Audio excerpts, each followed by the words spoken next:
máy rửa xe Kobe của Nhật đã cập bến rồi cả nhà mình ơi, rất là tuyệt vời luôn. Đây, anh nào mà đam mê cái hàng của Nhật mình phải bơi hết vô đây. Đó, đặc biệt đầu xuân hôm nay thì em Huệ sẽ tặng bao lì xì. Em Huệ cũng đã trông đợi cái ngày này rất là nhiều rồi nha. Một năm duy nhất cái ngày hôm nay em Huệ xin phép được tặng bao lì xì cho tất cả những quý vị đang theo dõi kênh của em.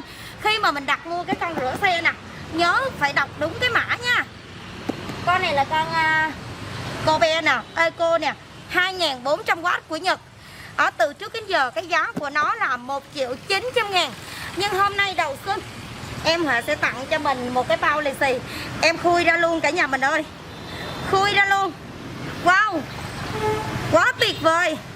1 nè, 2 nè, 3 nè, 4 nè. 4 tờ nha là 400.000 đồng. Đó, 1.900.000. Em Huệ tặng cho mình là một bao lì xì 400.000. Nếu mà anh sẽ bỏ kèm vô trong thùng. Nếu mà vị khách nào mình ở xa đó, mình không có muốn lấy bao lì xì thì cho phép em được trừ tiền luôn. Là 1.900.000 trừ đi bao lì xì 400 thì nó còn 1.500.000. Rồi ok, bây giờ thực hiện một cái siêu thử thách nè. Em Huệ sẽ dùng cái máy rửa xe này, mình xịt vào cái trái dừa siêu cứng nha, để xem coi cái độ mạnh nó như thế nào. Đây, cho phép em đập hộp luôn nha. Máy của Nhật rất là xịn luôn. Em Huệ mê nhất ở chỗ là con này nó có chế độ kháng nước nè, chống giật nè. Chỉ có hàng của Nhật nó mới có cái tính năng này thôi nha. Rồi, ok, để đập luôn. Wow, khui ra cho anh em mình coi nha. Đó, đầy đủ phụ kiện luôn. Đó, đầu tiên là sẽ có cái phiếu bảo hành nè, rồi cái sách hướng dẫn nè. Sẵn hôm nay là em Huệ sẽ lắp ráp vô cho mình coi luôn nha. Đây, wow, là súng này nha. Cái chui nó là chui ren đồng, rất là xịn luôn, chui ren đồng nha, rất là chắc chắn. Rồi dây cấp nước nè, đầy đủ phụ kiện. Có cái bình tạo bọt tuyết nha. Một chút xíu em Huệ xịt bọt tuyết cho mình coi nha, giống như mình rửa xe ở ngoài tiệm, rất là chuyên nghiệp. Rồi, cục lọc nè. Rồi, sẵn bây giờ là em Huệ khui ra hết nha. Rồi, cái dây nè, dây này nè. Dây này nè. Đó, dây áp lực loại tốt nha, bẻ cong nè. Nhưng khi mình bung ra, thấy không? Nó không có một cái vết tích luôn, rất là chắc chắn. Ok nha. Rồi, cuối cùng. Wow, để em Huệ mình lắp ráp vô cho. Đó, đặt lên đây. Đó, quá đã luôn nha. Hôm nay sẵn em Huệ hướng dẫn cho mình lắp ráp như thế nào, siêu đơn giản luôn. Đầu tiên nè, cái cục lọc này nè, cục lọc màu trắng này nè, nhìn trực diện vào trong máy nè, mình sẽ thấy có hai đầu. Cái đầu này là đầu dưới thấp, còn cái đầu này đầu trên cao. Ở dưới thấp á, là cấp nước vô, còn ở trên cao là xịt ra, bắn ra. Rồi ok, cái cục lọc này á, mình sẽ gắn cái đầu dưới thấp nha, gắn vô, siết vô cho em, siết luôn, cứng luôn nha. Đó, cho nó đều răng. Ok, rồi cái cúp nối này nè, tháo ra. Đó, mình sẽ gắn vào cái dây cấp nước này, nhìn theo em hướng dẫn nha. Đó, xỏ vô đây, rồi gắn vô đây. Tất cả những cái răng khớp này mình phải làm cho nó khít và nó cứng luôn. Rồi, sau đó nè, ấn vô đây mà nó kêu cái cạch một cái là coi như mình đã ráp đúng, nghe tiếng nè. Ok chưa? Rất là chuẩn ha. Rồi, cái đầu còn lại là nó sẽ cho thêm một cục lọc nữa. Cái cục lọc này á, tuyệt vời lắm. Khi mà mình thả nó xuống dưới nước, lỡ mà có rác cứng hay là ba cái cặn á, thì nó sẽ lọc bỏ rác đi, không có truyền lên cái máy được. Ok nha. Có thể bỏ vô cái thùng nước cũng được, mà xài cái vòi trực tiếp cũng được luôn. Rồi ok. Rồi bên đây, cái súng này là hai đầu này đều là hai đầu lớn. Một cái là vô máy, một cái là vô súng. Rồi em Huệ vô máy trước nha. Đó cả nhà ơi, đút cho nó hết cây luôn nha. Đó, ấn cho nó hết cây rồi bắt đầu mình siết vô. Dễ không? Đơn giản lắm luôn. Rồi ok. Rồi một đầu này gắn vô súng nè. Cái này ráp thì siêu đơn giản rồi, đút hết cây luôn. Đó, xong rồi siết vô theo cái răng là được. Rồi xong, bây giờ em Huệ sẽ lấy cái nước ra, rồi mình xịt nha. Hôm nay là vệ sinh cái nơi nào mà rong rêu nè, cứng đầu nè. Con này rửa xe máy được, xe tải được, tất cả đều được luôn. Đặc biệt nha cả nhà, ai cũng có quà lì xì cho nó may mắn đầu năm nha. 1,9 triệu nè, em Huệ tặng kèm một cái bao lì xì 400.000.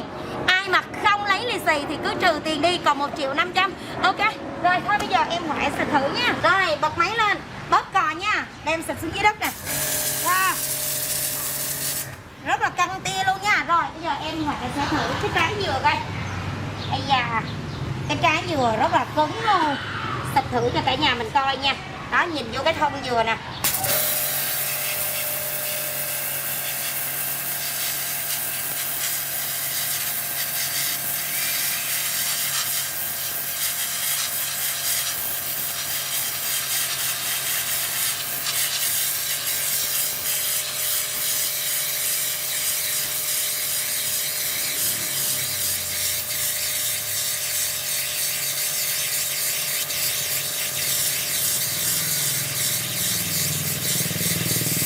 Wow, đã chưa, uy tín chưa cả nhà. Trời ơi, cái trái dừa mà em Huệ xịt ra mà nó cỡ này nè. Đó, cái trái dừa rất là cứng nha, cực kỳ khỏe luôn. À đúng rồi, đây, nhìn nè, cái sân nè cả nhà, rất là dơ đúng không? Giờ mình xịt thử nha.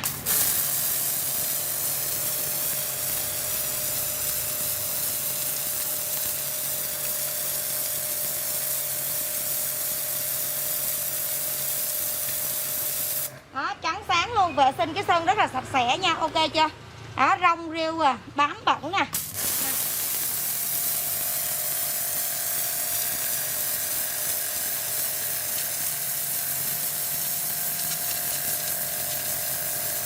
Cực kỳ sạch sẽ luôn. Rồi xịt lại một lần nữa trái dừa để cho mình coi nha, xịt vô đây. Cái bóp bên đây, siêu mạnh luôn. Có thứ hai nè.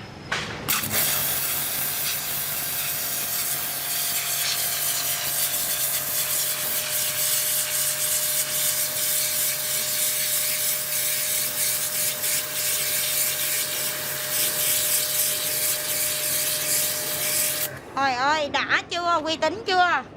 Đây, coi nè, cái trái dừa mà xịt cỡ này thì còn cái gì nữa. Lũng trái dừa luôn.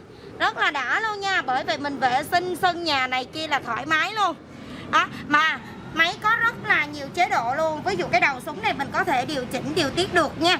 Cần nó siêu mạnh á, mình là gom cái tia thì nó cực kỳ mạnh. Mà cần nó nhẹ nhàng á thì mình sẽ xòe tia lại. Đó, nó sẽ ra chế độ nhẹ hơn. Rồi em xịt cho coi nha. Ví dụ như nè, xịt xuống nè. Đó. Anh nào mà có cái nhu cầu mà mình rửa máy lạnh á, máy lạnh máy giặt á, thì mình sẽ giảm cái tia nó lại. Hoặc thậm chí mình xòe ra, nó sẽ bung xòe ra. Mình tưới cây tưới rau cái gì cũng được nha. Đây, tưới cây tưới rau nè. Đó.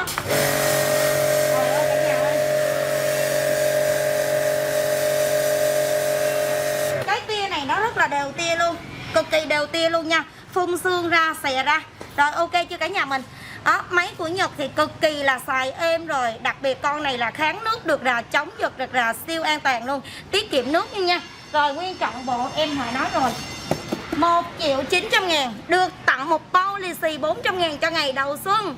Anh nào mà không lấy lì xì thì em cứ trừ đi nha, còn 1.500.000.